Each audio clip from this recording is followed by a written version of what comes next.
This week, I try to find out if this show really slays the competition. And I wait for Tanjiro to go, it's my sis in a box.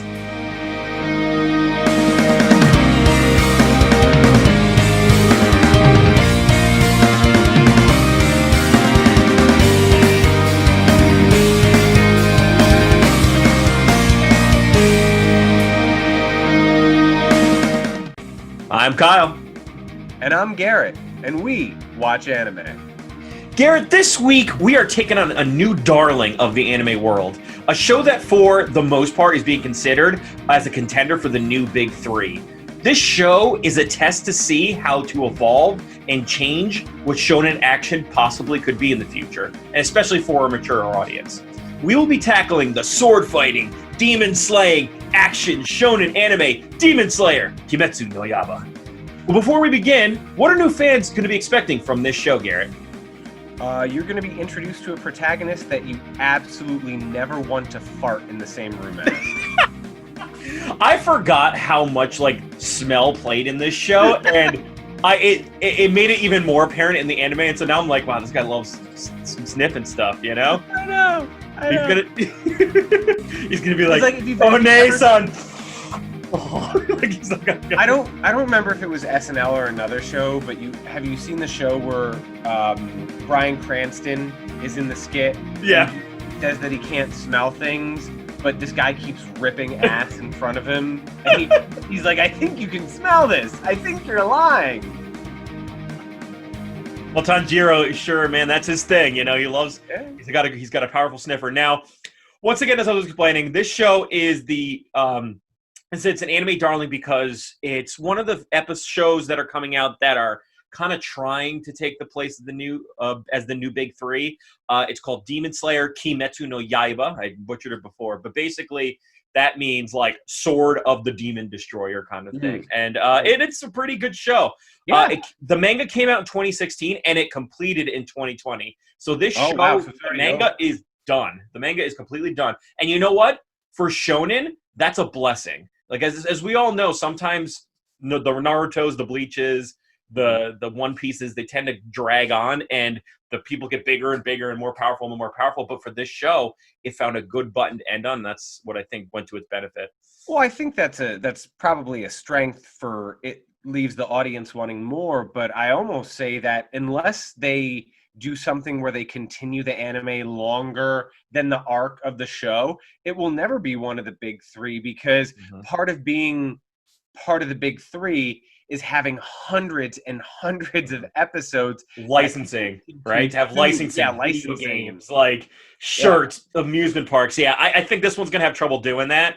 But just so you know, in terms of it's like sellability, this is one of the top rated, the top most sold manga in the history of manga. It's really 14 overall. It has sold 100 million copies of its tankobon so far. So manga has not gone the way of CDs, where people just steal it and no longer need to actually buy it, right? Well, I think there are the pirates of the world, that tend to read things when, they're inaccessible or you're kind of broke. Those people are fools, and they shouldn't be doing that. You should not be doing that. But I will point out that these people would gladly pay for a service a reasonable amount of money if we were getting, say, 1 week later translation. So if the tankobon came out in Shounen, and within a week they were going to get the English translation as a part of this subscription service, I'm sure that they would be up for that. But if they're being asked to wait a long, long time for translations and versions to be published in their home country, wherever that may be, then I could see how they might jump the gun and just procure it through other ways. But those people, as some people who respect the culture, I think it's also really important to generally think about what it means to the artist when they're receiving, all the money that they can receive from this work. And I know this bit only is going to work for video, but I think it's still going to work. So, but to kind of give you a comparison, Garrett, 100 million copies it sold. Bleach sold 120 million.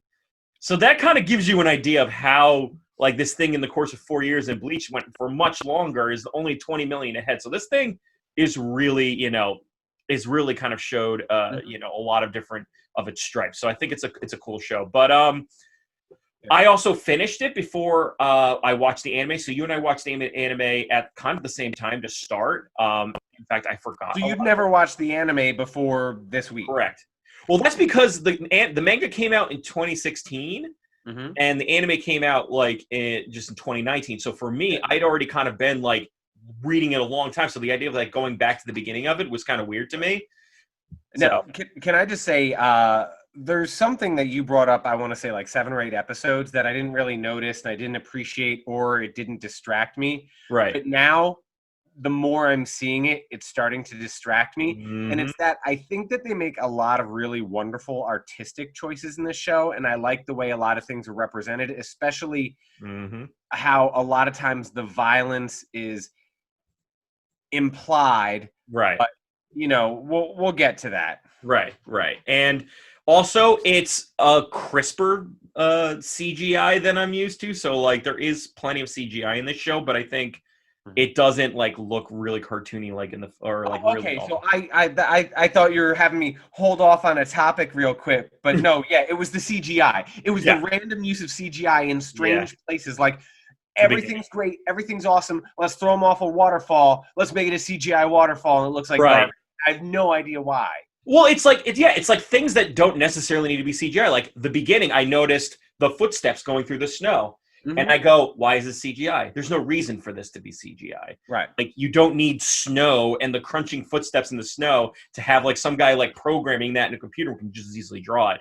But, like, I'm with you. I think as production value gets higher and as people spend more money into these things, knowing how much they're becoming cash cows, especially overseas, they're like, well, let's just spend money on it. Let's get the computers on them. You know, kids love computer animation. Like, why watch a Disney movie when you watch Pixar? Like, I think that's... Yeah. It's like when the commercialization of it happened, it looks... But this one didn't do that bad with it, so I'm going to give it its credit with that. And there's plenty of stuff to talk about. There's no sexy dancing bear. No sexy dancing bear. So, Garrett, I want you to talk me through the show. What is it about? It's called Demon Slayer. It kind of seems very epic and stuff like that, but it's actually more subdued than that. And I want you to kind of give me an idea what that's all about.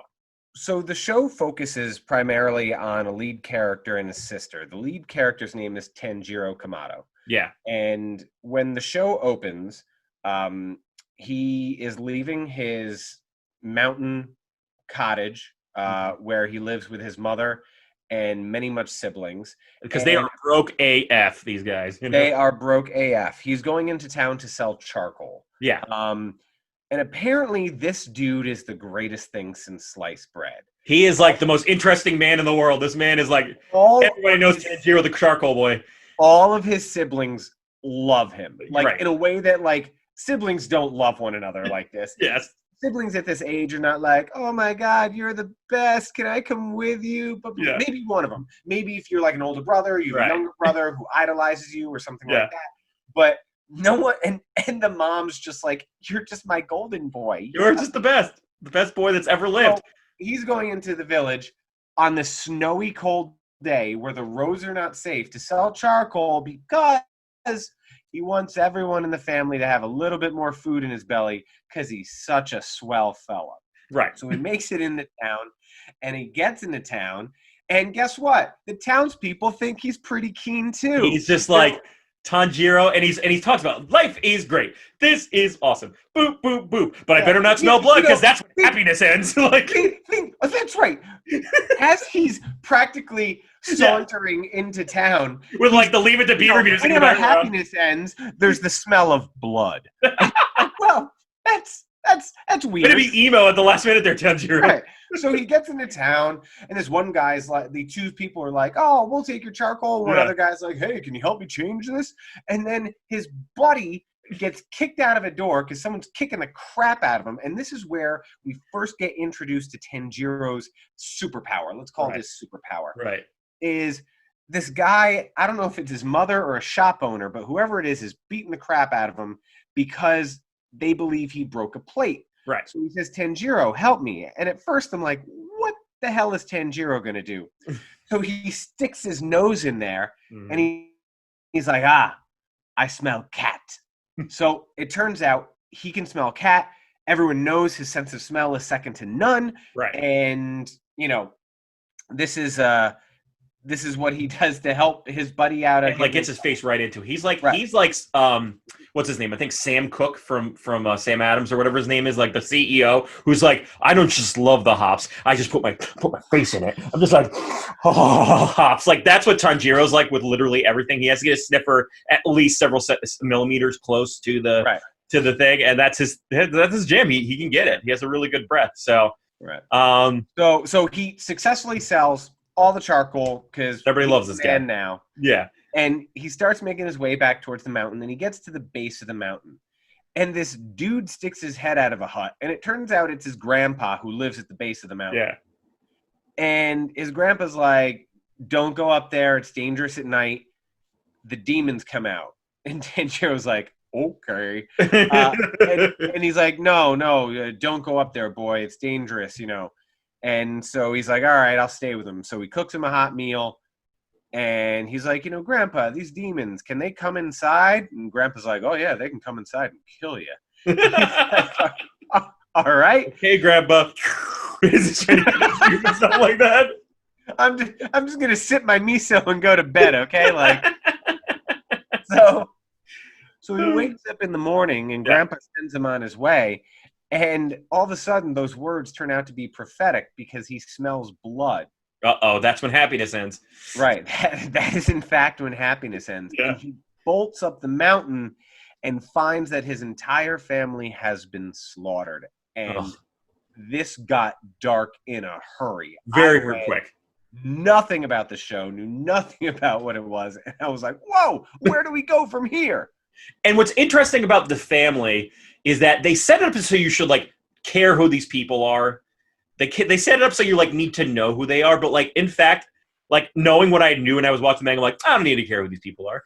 And they have, like, which is crazy, is they have, like, different colored checkered. They're like the Partridge Family. They have, like, different colored checkered, you know, shirts on. Everyone's got a uniform color. Right, yeah. It's like they're poor as heck. They're like the family that sells only charcoal. And, like, everybody else is useless, save for the person that sells charcoal. Right. And they all wear, like, different colored checkered shirts. And you're like, oh, what a cute. But, like, you don't need to know who they are because they did. And this was one again, like, I'm starting to see a trend where, like, manga will show all the violence. And it's usually gross and grotesque, and they'll get very gross with it. But if there's ever, like, some violence, they'll censor just, like, a portion of the screen with, like, black. Oh, I hate that. I'm like, guys, come on. Like, I get it. Like, you want it to be less gross, and, you know, you want it to have a better rating, but one thing it makes it look stupid. This isn't giving anything away, but what I liked about how they stylized some of the violence is like, if someone is being picked up to have, like, their neck broken or something, instead of seeing it detailed and drawn out, you would only see, like, the outline of the bodies without any of the detail, with, like, a red background. And it was just a way, there was no mistaking what was going on, but you didn't have to see the graphic violence, which I thought was a cool choice. It's a violent show. This show is very, very, very violent. But yeah, and so, except he finds that his sister, Nezuko, is still breathing, or still warm, as he said. She's still warm, so he says, I'm going to give you the piggyback ride of the century. And she, not only that, but, like, and, like, down the hill, and he's like, she's getting heavier. And, this is weird how this happened. And then she turns into Vincent D'Onofrio on the hill, and she's like, what? Who turned the hill? And they're both like, they fall off the side of a cliff. This cartoon pratfall off the hill. And it's like, and he's like, oh, you know, and he's like, oh, good, the snow broke my fall. But I'm like, but crap, I dropped my sister off this mountain. Yeah, so what happened there, Garrett? So they get to the bottom, and she's standing there, and doesn't question that she's standing. He just says, you don't have to stand, you don't have to stand. But as he gets closer, he realizes there's something very different about his sister. And she has started a transformation into a demon herself. And she attempts to attack him. And she pins him on his back. And he's got a hatchet that he's holding up. Yeah. And she's biting into the hatchet. And she's got fangs. And he's trying to hold her off. And as she's on him, she's getting stronger and bigger and actually expanding and getting bigger. And while he's stuck in this position debating his life, his dead family, what it means that his sister has throttled him and is trying to kill him, and a mysterious force, this mysterious man appears in the woods and attempts to kill her. And at the last moment, as this swordsman comes running at them, Tanjiro manages to do a roll, and he just loses a little bit of hair, and he saves his sister from being decapitated. And this introduces us to a character that you and I both went 7 episodes in, I think. Right. And if this character returns, it's not yet. Right. But they are apparently a demon slayer. This character travels around Japan, hearing stories where demons might be appearing, and chases them down, and it's their job to kill them.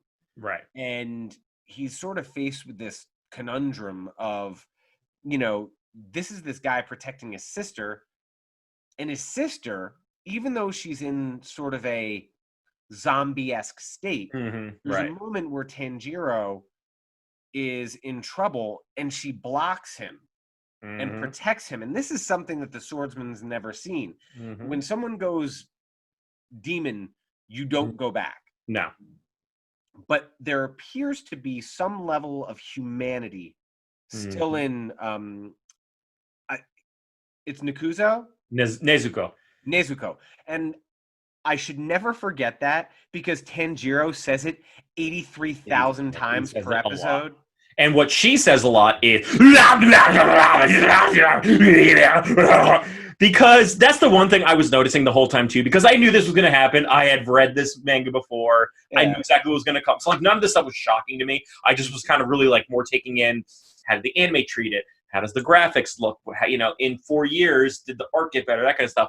But the whole time I'm just distracted by, they like turn the volume down on a little bit too, so that she wasn't like the foreground of it. But how long the female voice actress that plays Nezuko, because imagine it's like, all right, read it. Oh, Nichan. Oh, you're going to be back soon. Oh, Nichan, great. Oh, this sounds like a great character. And then like 8 pages of just going, like Tasmanian devil noises all the way down. And she did it for like, I was like blinking myself. Like that's like 5 to 6 minutes straight of her doing that. I was like, give that woman some credit. She had to really commit to this role. I would have been like, I'll do it for 10 seconds. Just loop it. Like, yeah. It's like, drop the bass now. Like Jonathan Davis and Korn. Yeah. Like the hamster dancing around. I'm the Scatman.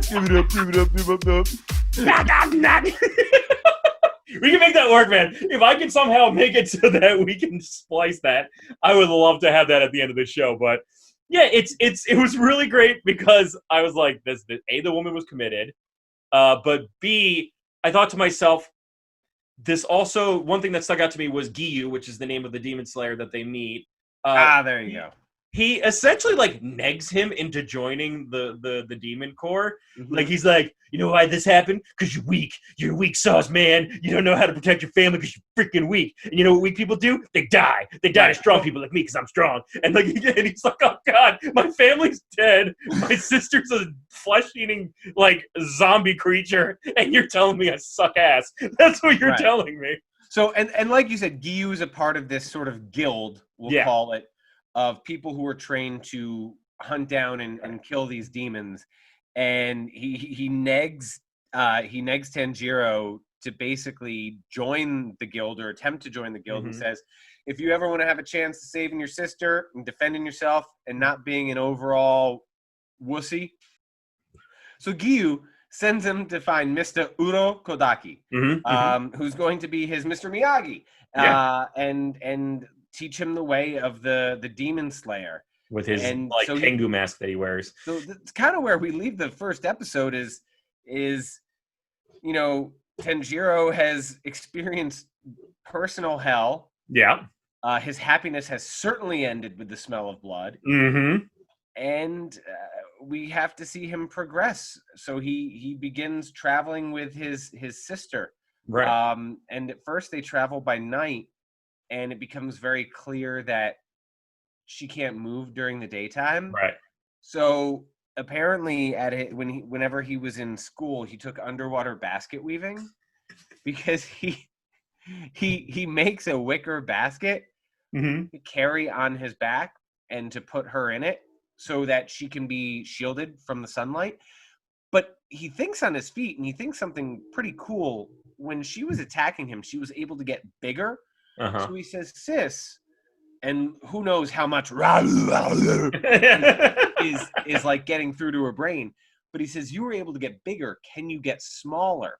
And so she shrinks herself a little bit so that she can be carried around. So she can be the sis in the box. And this is the one thing. So because basically 2 and 3 is essentially a montage. Like they have to it's basically like Tanjiro going through the steps of learning from Orokodaki and all that stuff.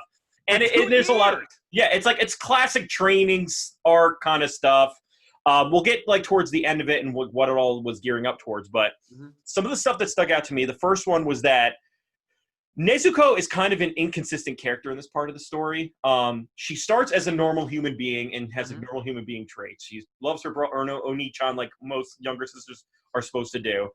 But when she's a demon, she turns into the Tasmanian devil. But then when she's not the Tasmanian devil and she gets this gimp ball gag in her mouth for the rest of the series, she is somehow kind of like a dog at that point. I don't I get the idea of my thought. One of my big pet peeves is guys who pet women on these shows, and they do that a lot in this because Sakonji's now she goes from normal person, insatiable beast monster to a kitty cat in the span of an episode and a half, and I'm just what are you doing? It's really weird.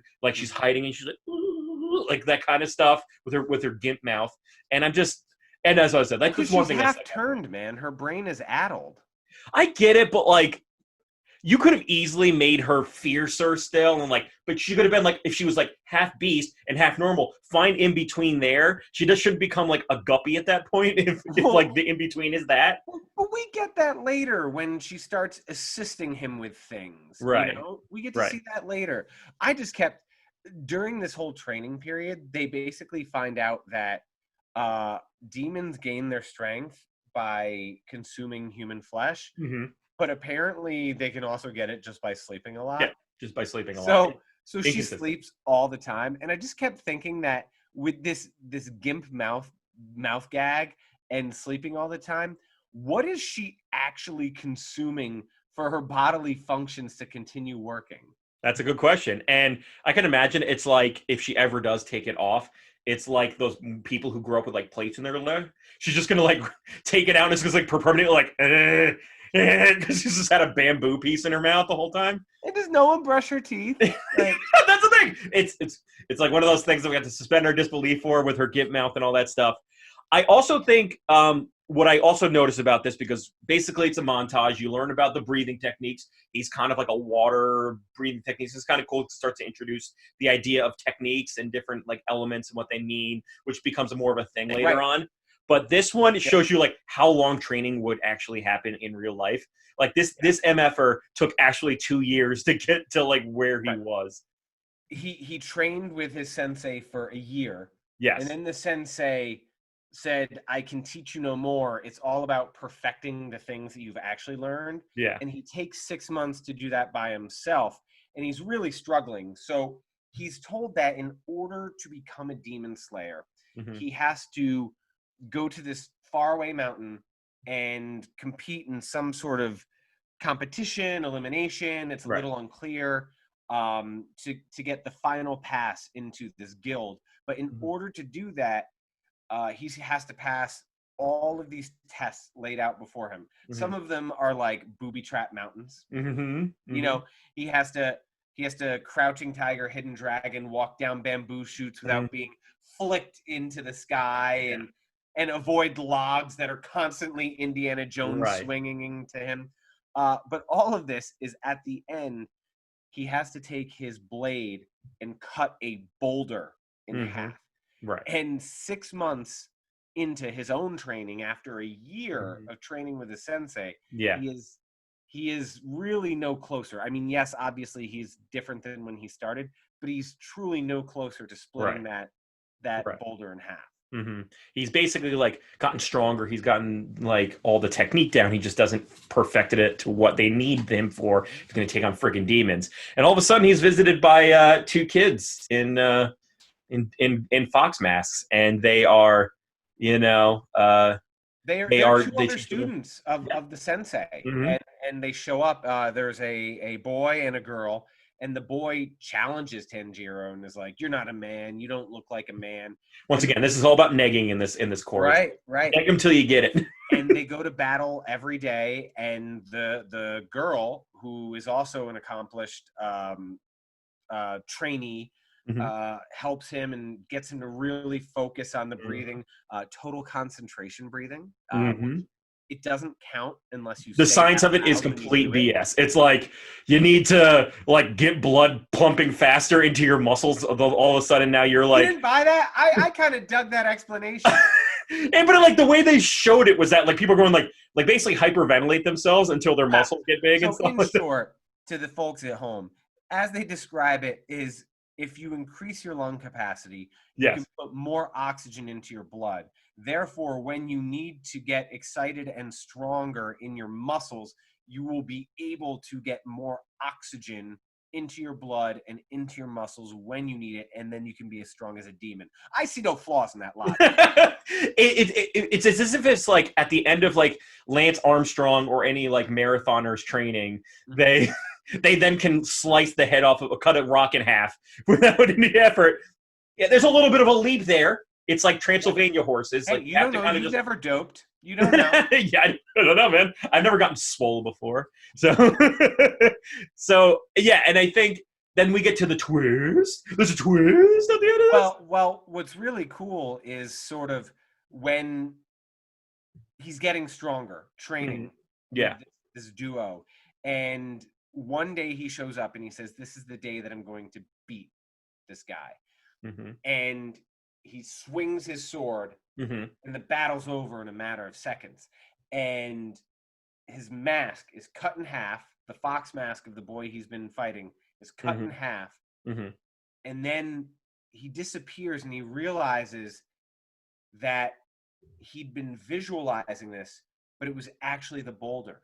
And he cut this 8-foot tall boulder in half. And his sensei comes out and says, I never really thought that you would complete this. I really didn't want to send more children up to fight to become demon slayers.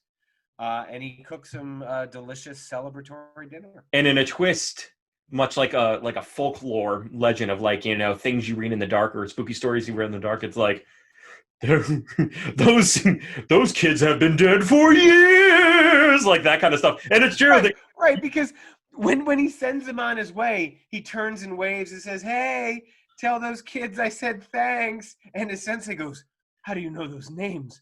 They've been dead." Yeah, it's like though that woman's been dead for years. Like it's that classic ghost twist, and you're like, Bruce Willis was in the trees, like training him how to fight.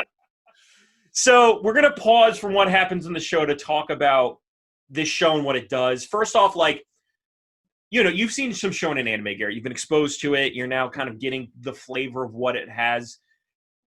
Are you getting, is this something you like this kind of before we get to more of the show, is this, or was the training too much? Was it getting too slow? That was one thing I was worried about when I was watching it myself. I was wondering if that was No, I don't think so, because the training was literally like an episode or two. And in the grand scheme of things, that's fine. Also, when you start to see him fight later on, okay, so the first fight proves my point. It was one episode, and I was really happy that it wasn't drawn out beyond that. Right. The second fight was an episode and a quarter. They pulled it over two, but there wasn't. We always joke about I don't know if it's Dragon Ball Z or whatever, where people are just running at each other going, "Ah!" Yeah, it's basically that for 4 weeks. I didn't get that here.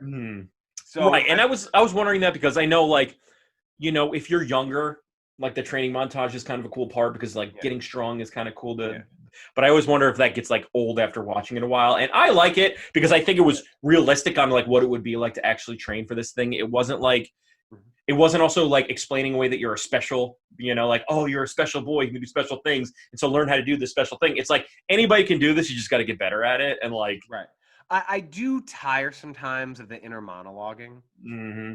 Yeah, that's very much what this show does a lot, especially, and he does it in like the form of like journals to his sister. So it's like, you know, dear Nezuko, and I can imagine Nezuko reading going like, blah, I was trained. Blah, blah, blah, blah, blah. She just eats the paper. No, she like shoves it up the gimp mouth, like a printer. But no, I agree with you. I think inner monologues are here to stay, Garrett. It's going to be a thing that anime is going to have, but it's especially true with shonen anime. But I think one thing that I'd like to do is kind of compare it to why this kind of shows a new direction for shonen. Okay. And I want to also compare it to like a show like One Punch Man, which is very much like, how do you take something that is, everybody knows, the action, training, to beating enemies and getting stronger to beat enemies, and like that one flipped it on its head by making that person OP and making it kind of funny because of it. This one does a lot of like, this one is good because it does very Game of Thrones permadeath things, and it makes you invest like in characters to know that they could leave you at any point. And I think that's because if you watch any shonen anime, someone's like Dragon Ball Z, death is just like, it's like DC Comics. Like death is just a thing that you can always bounce back from. Right. This one makes it like there's finality to death in this show, and you really need to worry about it because we will kill characters in this show. So that's the one thing. And that is kind of cool. Like no one is safe thing.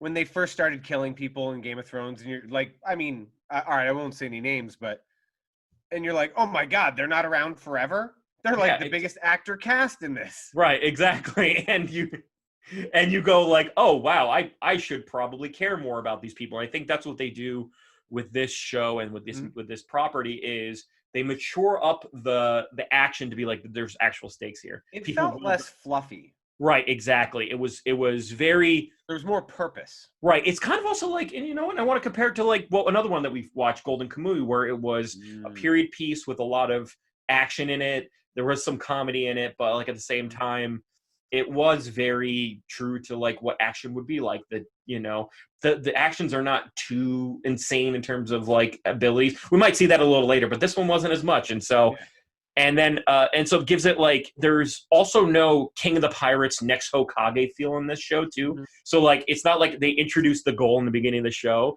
and you have to drag along just because that's the carrot by which you have to wait for to get there. Right. It's like, ooh, King of the Pirates is coming. I know it's going to be. And it's like 20 years later, ooh, the King of the Pirates is coming. The King of the Pirates is coming. And I think that is the thing that they don't do with the show either. And they do set it. I mean, you know what the end goal is. The end goal, whether Nezuko ever regains her humanity, you know? Right. I would personally like it if it's 4 years, I'd like it if I think it'd be cool if they like killed her off halfway through and he had to just keep going, you know?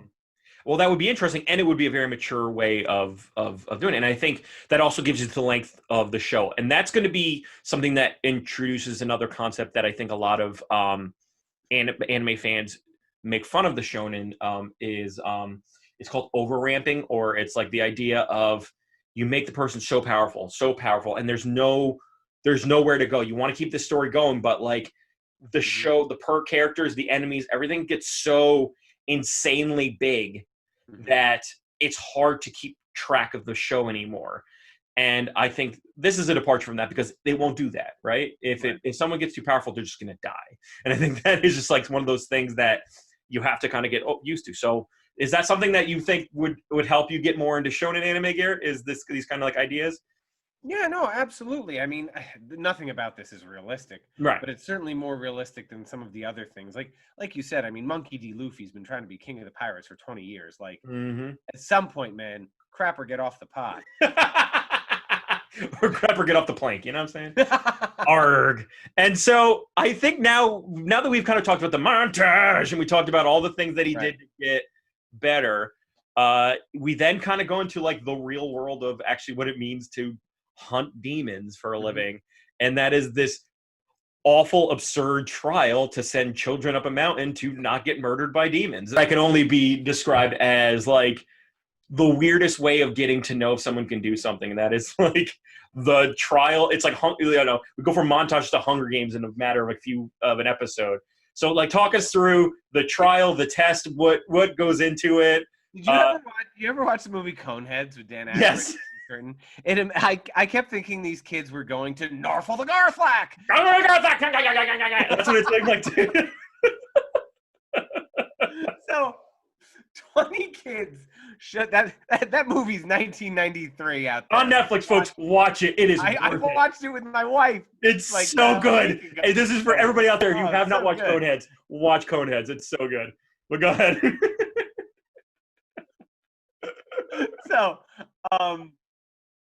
So, like 20 kids show up to this mountain, and we're introduced to these twins straight out of The Shining. It was very much like, you're going to be here forever and ever. All right, let's go into the test now, everybody.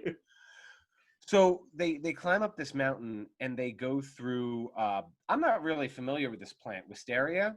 Yeah, it's this beautiful purple flowered tree. Right. It's common in Japan, but yeah. So apparently demons are scared of, repulsed by, and unable to move past wisteria. So the wisteria grows from the bottom to halfway up this mountain. So the top half of the mountain, there's no wisteria. So demons that have been caught over the years, alive and not killed, have been brought here sort of as a prison, but also as a training ground to send children up to see if they can be demon slayers, if they can survive 7 days. And it's very much like, these kids just keep getting, it's like sending kids to get murdered. And I don't know if I know the trainer, Urokodaki was very like, he's kind of miffed by the idea of doing it. He's like, I don't want to keep sending kids to die. But he keeps doing it. So it's like, oh, what we didn't mention about Urokodaki? While he makes fox masks for all of his students, he wears a red goblin mask, so you never see this character's face, at least through 7 episodes. And he's just got a goblin nose that's like a foot long on his mouth. That is a tengu. A tengu is a very famous demon in Japanese folklore with a really long nose, and they tend to have like bird wings and have shoes with one little claw. Yeah, it's a very, very common thing. You'll see a bunch of those in anime. The more you know. Thanks for the knowledge. Yeah, so they're in this death trap, and they have to survive for a week, which is absolutely insane.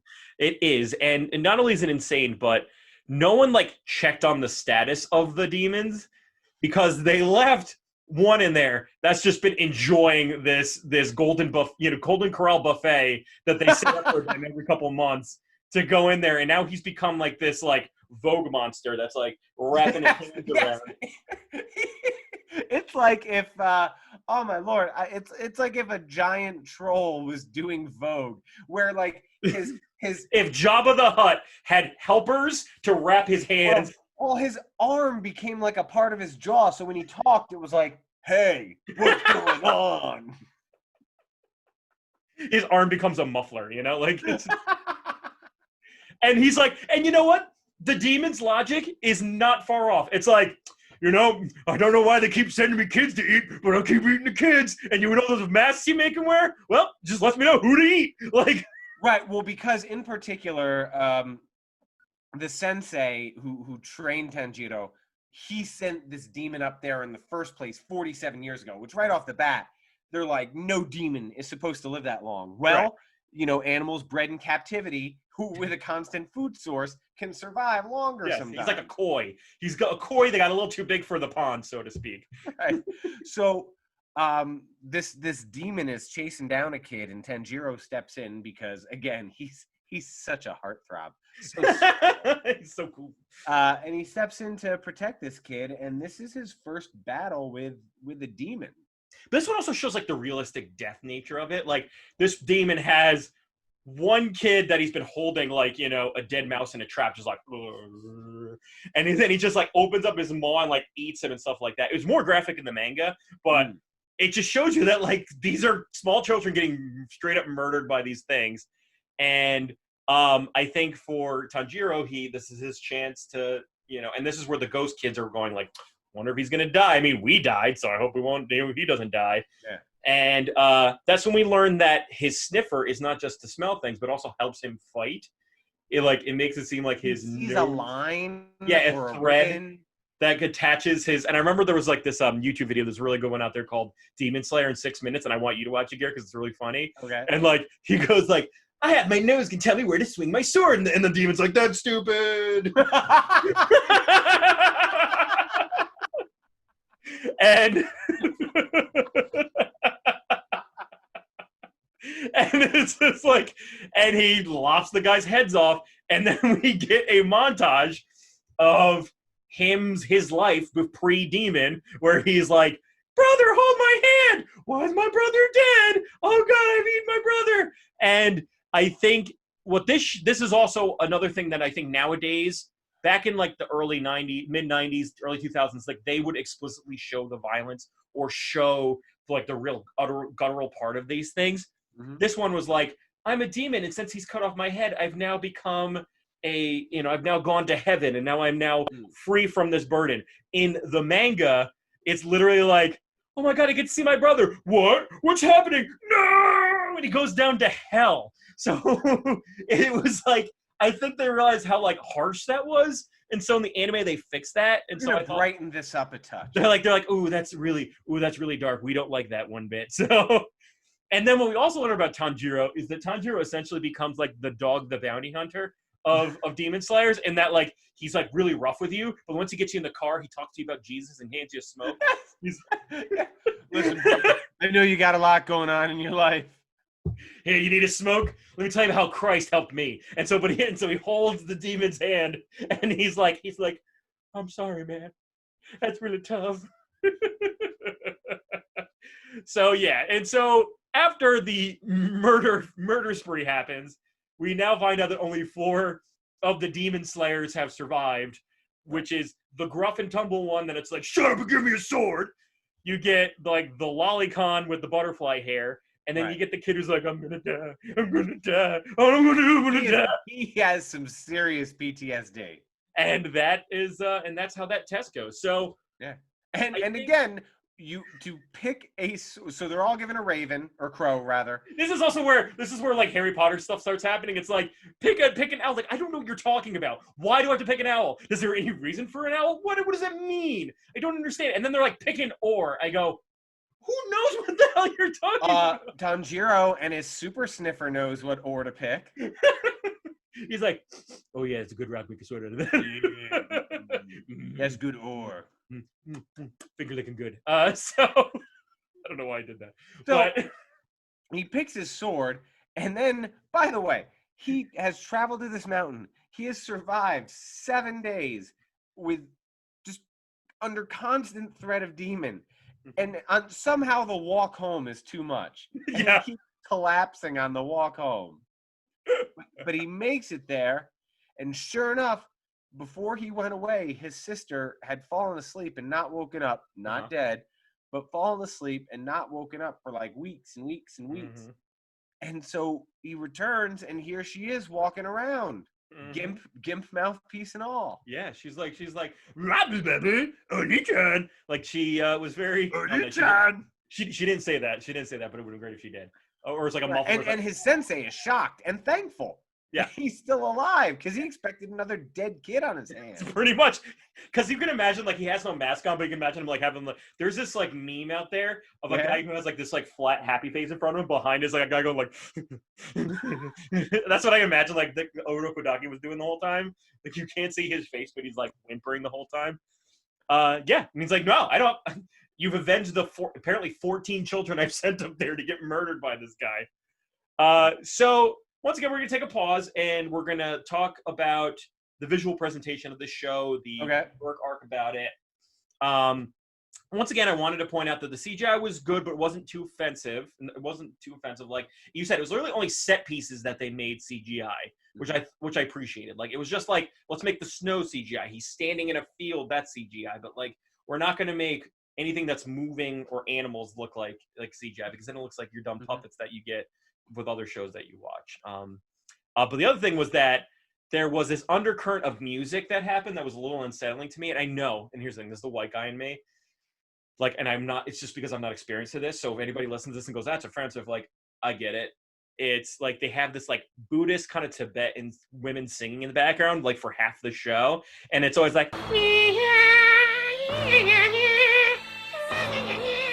I know that ended up going to All in the Family. The entire time, or? I know that it ended up sounding like All in the Family, where it's like, anywhere that you want. But I mean, it's Edith Bunker is brought in to sing the theme song. But it was something that like made it very unnerving to me, was hearing that noise the whole show. Once again, if it's like culturally Buddhist, right? I understand. Like, and you can totally hit me for that. I'm not experienced to it. It was just a very unnerving noise. The music was good. The visuals were good. That was just the only thing that was like very like interesting to me. The visuals are very crisp and clean, which I thought was cool. And in fact, I think the animation of the water around the sword was super cool, and it was a really I'm nice still touch. not entirely certain why his powerful new sword has water around it, or that his forms create water when he swings the sword, but okay, I'll allow it. It was just a nice touch, and I think when we get introduced to more Slayers and we see their powers more, you might see like fire, you might see like different things, and so I'm interested in that. It makes a really cool touch to it, and so I thought it was really, really cool. So that to me was really awesome. Another thing, it was terrific, but this brings us to sort of like, if there were the three, I would say we witnessed 3 acts in 7 episodes. Yeah. Okay, the first act was the death and the training. Yeah. Well, no, let's say the first act was the death and the introduction. Right. We'll call the second act was the training and ultimately the passing of the final selection. Okay. And then we get to the third act. And when he returns, now he's getting, the moment he gets a sword, he's starting to get missions. Right, okay? Exactly. So he has to go to a town in the Northwest, which, by the way, they don't give him the name. So he just wanders aimlessly. And I love, he's crossing a bridge into the town, and he goes, I wonder if this is the town to the Northwest. Well, let me use my sniffer. Let me use my magic sniffer. So anyway, but before he goes, his sensei says, I want you to know that there is one demon, the first demon. He's been around for 1,000 years from when the demons first appeared. I think you need to go to him. He's probably going to be the only one that's going to have the knowledge to reverse your sister. The demon is Michael Jackson. The demon is 1988 white glove, white t-shirt, black very smooth slacks, criminal. Yeah. The bad hat, not the bad, the smooth criminal hat. Yeah. Like, it is Michael Jackson. It very much is. Now, this is something to bring up, and I definitely want to like lean into that Michael Jackson-ness of it, because his hair was definitely very like yes, it was very greased and like it was very much like he was doing a Pepsi ad and was going to spin and his hair was going to light on fire. That was what he was. But this is also to show that this takes place during the Taisho era of Japan, era which happened right after the Meiji era and before the Showa era, which is where like World War II happened. And this is like only like a 10-year slice of when they pretty much had democracy, or like the League of Nations time of Japan, where they were trying to be diplomatic and trying to like do democracy and stuff like that, but then failed utterly when the military took over. And Hirohito and all that stuff. It was the one right before Hirohito, who was part of the World War II. But it kind of like is this cool clash of like old samurai with like new suits, like the zoot suit look that you found, because this is like the 1920s. So you're kind of seeing Roaring 20s with samurai. So I was like really cool to see that. But as you said, that's clearly Michael Jackson, who's like, I'm gonna eat these children. Doodoo head, it's me, Applehead. Well. So we're putting the cart ahead of the horse. So we get his first mission. Let's go to the mission. First mission. He was sent to this town in the Northwest, and he's warned about this a type of demon called a blood demon. He gets up there, and all of these girls have been disappearing in the middle of the night. Yeah. And essentially, he gets up there, and he puts his sniffer to work, and it's like when you see in terrible old movies when Native Americans put their ear to the ground and they're like, I can hear the buffalo coming. Mm-hmm. And like, that's what I feel like he's doing. Yeah, basically. And he finds this demon that is a shapeshifter and can basically shape himself into these pools of what look like oil, but you can actually step into it and it brings you to sort of this altered reality that they call the swamp. You can fall into this demon's swamp. And so he chases down this demon, and unfortunately a lot of girls have been lost, but he catches him as he's in the act of trying to take out another victim. Right. And this was the time when I really regretted listening to this with headphones, because one of the things that this particular demon that likes to split himself into three was go like, and like that sound in my ears was like too much. I was like, I had like pull off my headphones. The audio on the anime killed me. They were scraping, grinding the teeth, and it was so loud and pronounced. I wish they had dialed it back. Dialed it back just a little bit. I was like, I had to watch it with my headphones out like here. That's how I was. I was like, then I put it back, and like the banter was also really weird. It was like, you know, give me that girl. She's gonna get ugly and then she'll get less tasty. Like, give me back to me. I'm hungry. Like that kind of stuff. And it showed you how like demons are like no longer, once they start eating people, that they like no longer come back. But then, but this is another thing. This is when we start getting introduced to Nezuko, the demon slayer herself. Yeah. And my favorite thing that she does is like Tanjiro has to do like these like water-based attacks to like and like slash, and it's really cool. Nezuko basically like punts their heads off, like she did for the first demon they met. He's like, I'm gonna eat you. She's like, boom, and she like freaking Justin Tucker through the uprights for a 60-yarder. And this shape-shifting demon, she kicks his head and it goes it like spins several times around. And so we get to learn that Nezuko now can fight, and that she's like kind of the team now with him, and he basically was about to slice off the demon's head. Which makes me nervous, by the way, because so there's a moment when Tanjiro tries to stop Nezuko from fighting, and he remembers that his sensei said, you know, she's strong, she doesn't always need your protection, and they also did some hypnosis on her while she was asleep, that humans are good, demons are bad. I would hate for an old man to be whispering to my sister while I was doing other things on a mountain. My fear, as this show goes on, will be, when does that wear off? Right. When is there going to be a moment? She's already been super tempted. Before she even had the hypnotherapy, there was a moment in a temple where they came across a demon, and there was blood everywhere, and you could see she was salivating like a dog at dinner time, and she fought back against it. But when will there be a moment in the story when she's not going to have his back, or she's going to falter, if only for a moment, and it's going to cost them something great? So that's a good amount of tension, I think, that remains in there. Right. And we start to get to the end where he beats the demon, all three versions of him, and he's about to ask who the final demon is. And he wasn't going to say it because Muzan, which is his name, wasn't going to speak about his master, because apparently he's a scary-looking Michael Jackson. Right. I believe his name was Muzan Jackson. And yes, Muzan Jackson. Japanese from Michael. A smooth Muzan. But here's the scariest thing about this, and it kind of wraps up in a nice bow, and I understand why you asked me to watch that extra episode to get to So in episode 6, he defeats this shapeshifter character, demon, and he's sent on a new mission. He's sent to Tokyo, and this is really where you talked about, he's just a country bumpkin, and he comes to Tokyo, and he's like, oh my god, it's nighttime, and it's so bright because there's lights or lanterns, and oh my god, the buildings are so tall, they're like 3 stories tall, and like he's like, how could they be so tall? And while he's getting udon with his sister, he smells the same smell that was in the cabin where his family was slaughtered. And he abandons his sister, which I do not think is a good idea, because I don't think she's that under control. And he's racing through the streets, and he comes up behind the scent, and he turns him, and you realize the scent that he recognizes is the scent of the big bad, the original demon. Right. So you're led to believe that they killed his family, but that's not even the scary part. The scary part is as he's about to draw a sword and the demon turns, he's holding a child who calls him daddy. And then a woman comes up and says, "Hey, hun, what's going on?" And they're very clearly human. And this demon has infiltrated life with humans in disguise. And he shows how easy it was to turn people. He goes, "Oh yeah, I don't know, what's wrong with this guy?"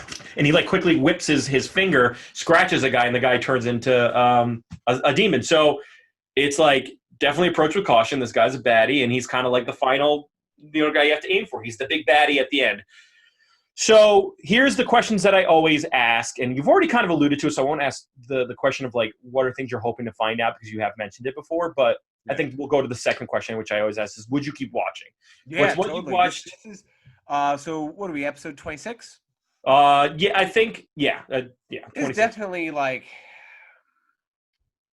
we haven't gotten into all of the big three, but I can tell you, this is one of the better things that you've put in front of me. This is above good things that you've put in front of me. It's very good, and there's a reason why it's got like it's becoming like the budding darling of the anime world. Like people are really stepping up for this one. Right. So I definitely dig it.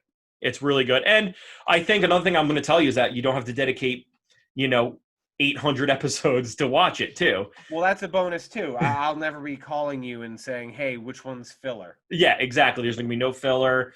I don't even think there might even be like a movie where they're just like, "Oh, I'm going to F off for a little bit and go fight this guy I'll never speak of again." So it's Shounen with no filler, and it's really, really good. I like it. I like it a lot too. I think for me, once again, it's hard for me to go back and watch an anime from a manga that I've read all the way through. Like you have to like blow me away for me to really want to do that. Like, because once I'm done reading a manga, I just want to read another one. Like I want to go and consume new properties. Got your satisfaction, your conclusion. Right, I got my conclusion, and this one does have. I think this one has a pretty satisfactory ending in my mind. But I think, as I said, I don't got off the island. Yes, they he becomes a pirate king, and it's a great time, and the Hokage all at the same time. Isn't that great, Garrett? That's something to look forward to. I know. Whoa.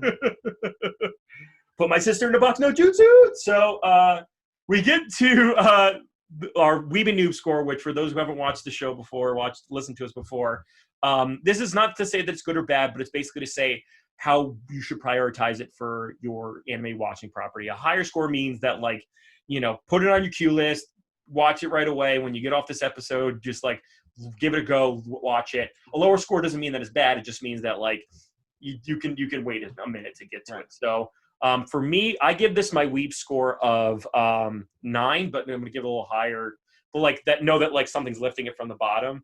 I think it's a fantastic show with a lot of great visuals. The music's good. I don't think I think I've watched so much anime that like no particular one thing is so unique that it knocks me off my socks. Like I've seen zombie killing and like demon killing. I've seen samurais. I've seen even this period before. I've seen martial arts. Like I've seen all this stuff before, and it doesn't do something so new that I want to give it like that much stuff. It's like it's just a good representation of all those things at once. Right. And so for that, I'll give it a 9. And I think it's definitely something you should watch. And it's on everything. Like you can literally go on pretty much anything and watch it. Yeah. So 9 for me, Garrett. What do you want to give it? I too give it a 9. And again, I don't have the depth of library of things that I've watched, but I'd just say strong execution. Everything they do, with the exception of some CGI and a little bit of internal monologuing, but everything they do is executed well. I imagine that, okay, you've seen them kill demons before. Well, I think that they do it in a way that might not be innovative, but it's well done. And I think that you could pick any plot point or any topic from this, and I think that they probably are in the top execution of that, and all comes together in a high quality anime. Right. I agree. I give it a 9, strong 9. And for people out there who are not into anime so much, I think it's sort of an easy topic to follow. It's easy to get into. Again, like I know that there are people who want to watch a character power up for 5 episodes, right? But your casual watcher who's trying to get into it for the first time is going to be like, well, that's a little boring. If they're not already in love with it, that's not going to make them fall in love with it, in my opinion.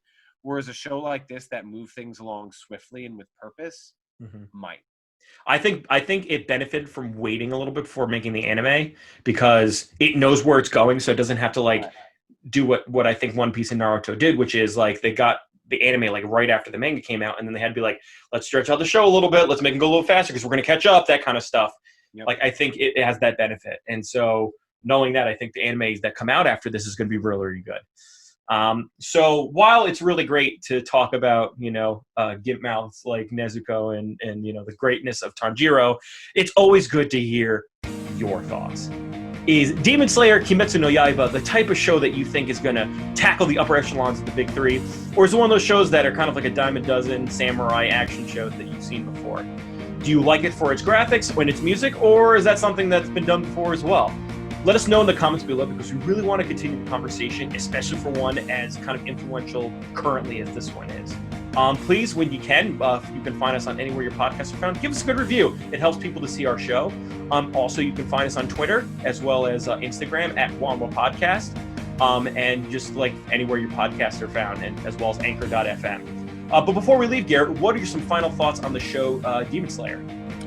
Don't hesitate, Shimona, and watch this show. So Garrett and I are going to be punting people's heads off, putting on our gimp mouths, using our water breaths to start lopping people's heads off, and wishing you all a fantastic. See you next week. See you next time, guys.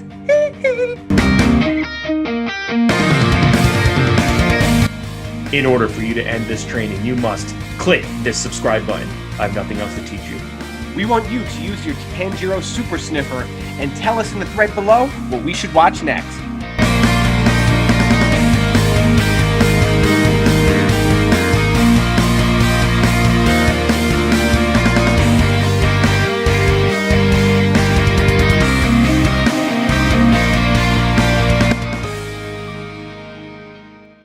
What the hell? I could smell where to cut you. That's fucking stupid!